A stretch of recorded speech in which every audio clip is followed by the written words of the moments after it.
নমস্কার, সোমালিয়াস ক্রিয়েশনে আপনাদের সবাইকে স্বাগত জানাই। আজকে আমি চটজলদি ব্রেকফাস্ট রেসিপি নিয়ে চলে এসেছি, যেটা বাচ্চাদের টিফিনে বা স্ন্যাক্সেও আপনারা বানিয়ে দিতে পারেন। আজকে আমি এগ টোস্ট করে দেখাবো, যেটা আপনারা মাত্র 4 থেকে 5 মিনিটের মধ্যেই বানিয়ে ফেলতে পারবেন। আসুন আমি কিভাবে করেছি রেসিপিটি আপনাদের দেখাই। এর জন্য একটা পাত্রের মধ্যে আমি 2টো ডিম নিয়ে নিচ্ছি।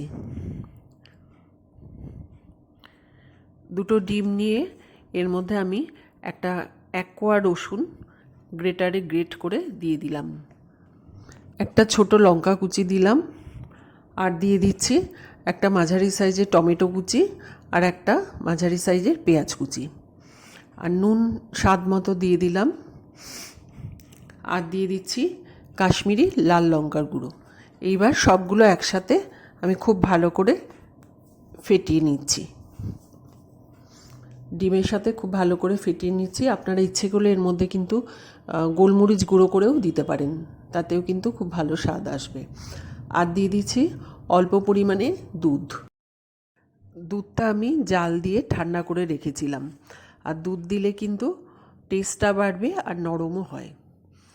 এবার আমি একটা ব্রেড নিয়ে আমি ডিমের গোলায় ডুবিয়ে এটা আমি গরম তাওয়ার মধ্যে তেল দিয়ে তার মধ্যে দিয়ে দিলাম।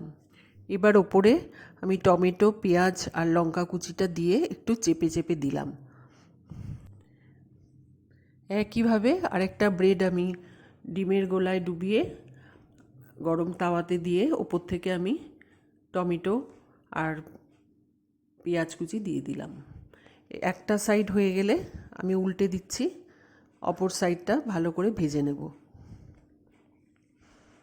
তেলও যে খুব বেশি দিয়েছি তা কিন্তু নয়, খুব অল্প তেলেই করেছি, আর খুব কম সময়ে মাত্র 4 থেকে 5 মিনিটের মধ্যেই কিন্তু হয়ে যায়। দেখুন, খুব কম উপকরণেই কিন্তু এটাই লাগে।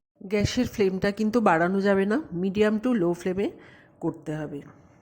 ছোট থেকে বড় সবাই কিন্তু এই রেসিপিটি আশা করি পছন্দ করবে। দেখুন, আমার এক সাইড ভাজা হয়ে গেছে, আমি অপর পিঠটা এবার উল্টে দেব। আমার ডিম টোস্ট বানানো হয়ে গেছে। আশা করি সবার পছন্দ হয়েছে রেসিপিটি। ভালো লাগলে আমার চ্যানেলটিকে একটা লাইক ও শেয়ার করে দিতে ভুলবেন না। দেখুন কত সহজে, কত সুন্দরভাবে তৈরি হয়ে গেল এগ টোস্ট। আপনারা অবশ্যই বাড়িতে বানিয়ে খাবেন। যদি ভালো লাগে আমাকে কমেন্ট করে জানাবেন, আর আমার চ্যানেল সোমালিয়াস ক্রিয়েশনকে সাবস্ক্রাইব করার জন্য অনুরোধ রইল।